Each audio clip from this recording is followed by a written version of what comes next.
প্রিয় ভাইরা মা বোনেরা, জুমার রাতে বা দিনে, শুক্রবার রাতে বা দিনে যখনই আপনি সুযোগ পাবেন একটি তাসবিহ যদি পড়তে পারেন, আল্লাহ পাক বলেন, বান্দা আমি তোমার হয়ে গেলাম, তুমি আল্লাহর কাছে যা চাইবা আল্লাহ তাআলা তোমাকে তাই দিবে। সুবহানাল্লাহ। কপাল আল্লাহ পাক খুলে দিবেন, রিজিক দিবেন। এমনকি এই তাসবিহটি পড়ার সঙ্গে সঙ্গে আল্লাহ তাআলা আপনাকে 5টি পুরস্কারে পুরস্কৃত করার ঘোষণা দিয়েছেন। আল্লাহু আকবার। 1 নাম্বার, আপনার জীবন যৌবনের প্রকাশ্যে গোপনে যত গুনাহ আছে সমস্ত গুনাহগুলোকে আল্লাহ পাক ক্ষমা করে আপনাকে নিষ্পাপ বেগুনাহ মাসুম করে দিবেন। আল্লাহু আকবার। 2 নাম্বার, আল্লাহ তাআলা আপনাকে ধন সম্পদ দান করে আপনাকে ধনী বানিয়ে দিবেন। 3 নাম্বার, আল্লাহ তাআলা আপনাকে সন্তান দান করবেন যদি আপনার সন্তান না থাকে। 4 নাম্বার, পরকালে আল্লাহ তাআলা আপনাকে জান্নাত দান করবেন। এবং 5 নাম্বার, জান্নাতে যাওয়ার পরে আল্লাহ তাআলা জান্নাতের নহর থেকে আপনাকে শরবত পান করাবেন। আল্লাহু আকবার। এজন্য প্রিয় ভাইরা মা বোনেরা, এই আমলটি যেন কোনোভাবেই মিস না হয়ে যায়, কারণ এই আমলটি কিন্তু কোটি টাকার চাইতেও দামি এবং শ্রেষ্ঠ। জবানে উচ্চারণ করতে অতি সহজ এবং হালকা। নবীজি সাল্লাল্লাহু আলাইহি ওয়াসাল্লাম এই দোয়াটি পাঠ করেছেন এবং সব সময় তিনি এই দোয়ার আমলটি করতেন। প্রিয় ভাইরা মা বোনেরা, জুমার রাত অথবা জুমার দিন কিন্তু অত্যন্ত দামি এবং ফজিলতপূর্ণ একটা রাত অথবা দিন। আল্লাহ পাক রব্বুল আলামিন জুমা সম্পর্কে একটি স্বতন্ত্র সূরা নাজিল করেছেন। আল্লাহু আকবার। কোরআনুল কারীমের মধ্যে আল্লাহ রাব্বুল আলামিন সেই সূরাতুল জুমআর মধ্যে জুমআর গুরুত্ব এবং ফজিলত সম্পর্কে আলোচনা করেছেন। আল্লাহ তাআলা বলছেন, ইয়া আইয়ুহাল্লাযীনা আমানু ইযা নুদিয়া লিস-সালাতি মিন ইয়াউমিল জুমআতি ফাসআউ ইলা যিকরিল্লাহি ওয়া যারুল বাই'a। আল্লাহ তাআলা ঈমানদারদেরকে ডেকে বলেন, যখন তোমাদেরকে জুমআর নামাজের আহ্বান করা হয় তখন তোমরা সমস্ত কাজকে পিছনে ফেলে, সমস্ত কাজকে ছেড়ে দিয়ে জুমআর নামাজের উদ্দেশ্যে মসজিদে চলে যাও। এজন্য বিশেষ করে আমার প্রিয় ভাইরা, আপনারা জুমআর দিনে অতি তাড়াতাড়ি সবার আগে মসজিদে যাওয়ার চেষ্টা করবেন এবং নামাজটা পড়ে নেবেন। আর আমার মহিলা মা বোনেরা, আপনারা যারা আছেন তারা অবশ্যই যথাসময়ে ঘরে বসে আপনারা জোহরের নামাজটা আদায় করে নেবেন। প্রিয় ভাইরা মা বোনেরা, জুমার রাত অথবা জুমার দিন অত্যন্ত দামি এবং গুরুত্বপূর্ণ একটা দিন। সুতরাং এই সময়টা আপনারা অবহেলায় নষ্ট করবেন না। জিকির, আজগার, তাসবিহ, তাহলিল এবং কোরআন তেলাওয়াতের মধ্য দিয়েই আপনি চাইবেন সময়টা পার করতে। কপাল খুলে যাবে, ভাগ্য পরিবর্তন হবে। আপনি আল্লাহর কাছে যা চাইবেন আল্লাহ তাআলা আপনাকে তাই দিবে। কারণ নবী করিম সাল্লাল্লাহু আলাইহি ওয়াসাল্লাম হাদিসের মধ্যে বলছেন, সপ্তাহের শ্রেষ্ঠতম দিন হলো পবিত্র জুমার দিন, শুক্রবার। এছাড়া আল্লাহ রাব্বুল আলামিন এই জুমার দিনে বান্দাদের দোয়াগুলো কবুল আর মঞ্জুর করে নেন। বান্দাদের মনের আশাগুলো আল্লাহ রাব্বুল আলামিন পূরণ করে দেন এবং জাহান্নামী বান্দাদেরকে আল্লাহ তাআলা জাহান্নাম থেকে মুক্তি দিয়ে জান্নাতের ফয়সালা করে দেন। সুবহানাল্লাহ।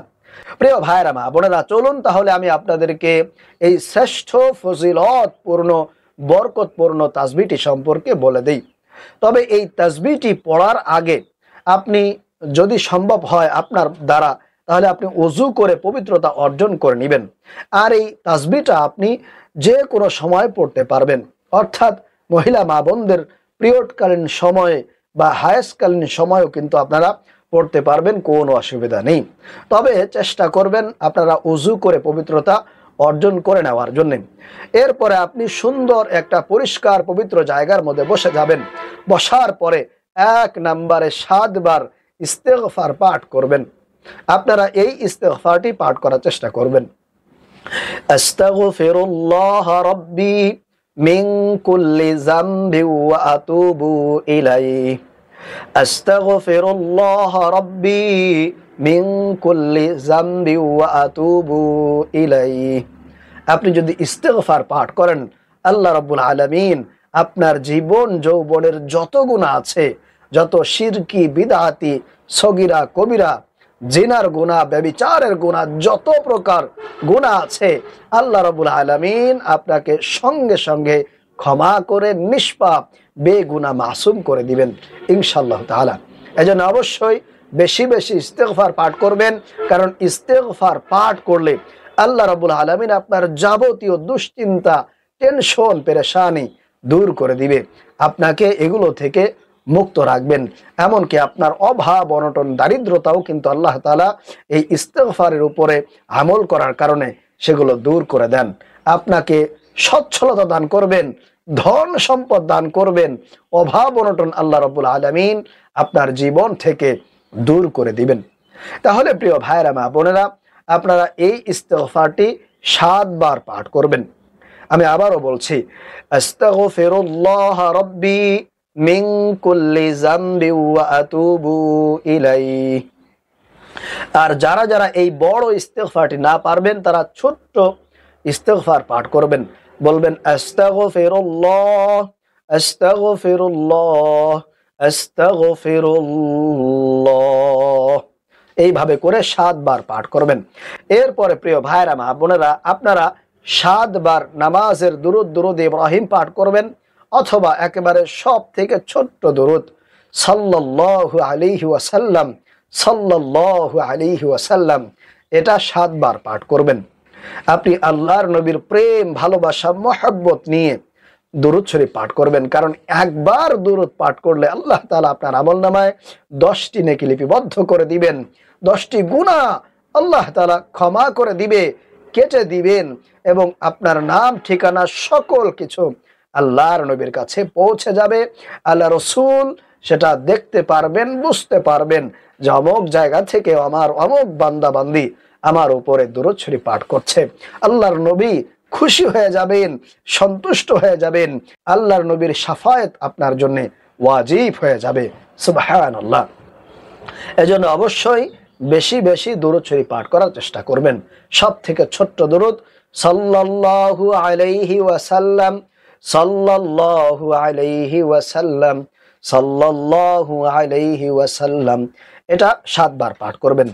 এরপরে প্রিয় ভাইরা, মা বোনেরা, 3 নম্বরে আপনারা সেই শ্রেষ্ঠ, বরকতপূর্ণ, ফজিলতপূর্ণ, যেটা জবানে উচ্চারণ করতে অতি সহজ, এই শ্রেষ্ঠ তাসবিহটি আপনারা 7 বার পাঠ করবেন।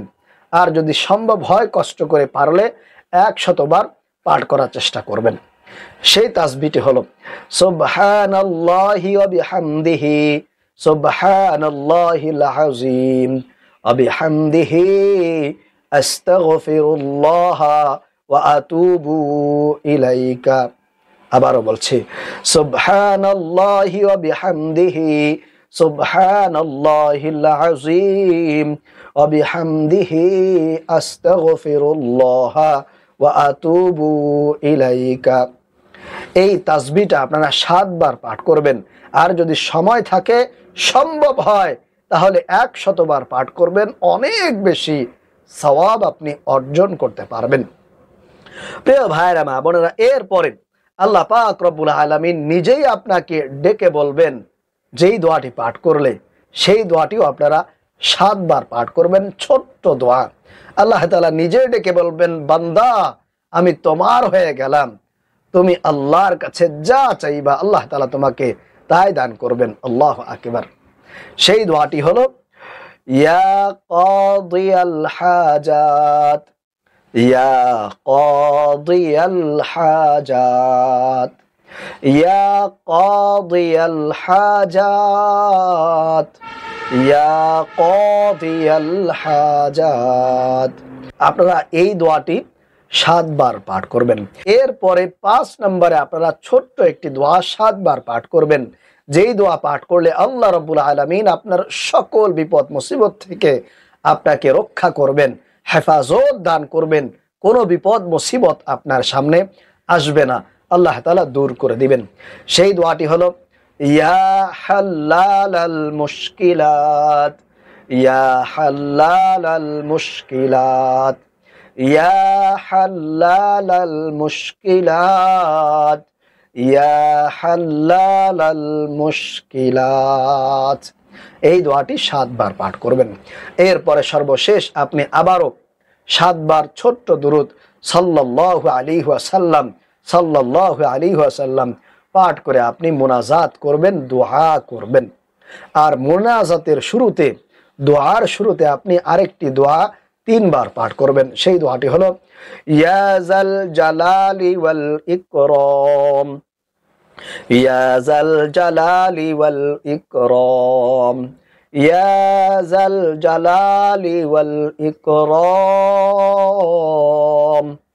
ইয়া যাল জালালি ওয়াল ইকরাম। আপনি 3 বার পাঠ করবেন। মুনাজাত দিয়েই শুরুতে আপনি এই দোয়াটা 3 বার পাঠ করবেন। এরপরে ইনশাআল্লাহ বাকি যত আপনার চাওয়া পাওয়া আছে আপনি বলবেন। আশা করি আল্লাহ রাব্বুল আলামিন আপনি যদি এই নিয়মে জুমার রাতে অথবা জুমার দিনে কিংবা জুমার দিন আসরের নামাজের পরে আপনি মাগরিবের আগ মুহূর্তে যদি এই আমলগুলো করে আল্লাহর কাছে দুহাত তুলতে পারেন, দোয়া করতে পারেন, অবশ্যই আল্লাহ তাআলা সঙ্গে সঙ্গে আপনার দোয়া, আপনার মোনাজাত কবুল আর মঞ্জুর করে নেবেন। আপনার সকল চাওয়া আল্লাহ তাআলা পূরণ করে দিবেন। আল্লাহ রাব্বুল আলামিন আমাদেরকে এই আমলটি জুমার দিনে বা রাতে করার তৌফিক দান করুন। আমিন।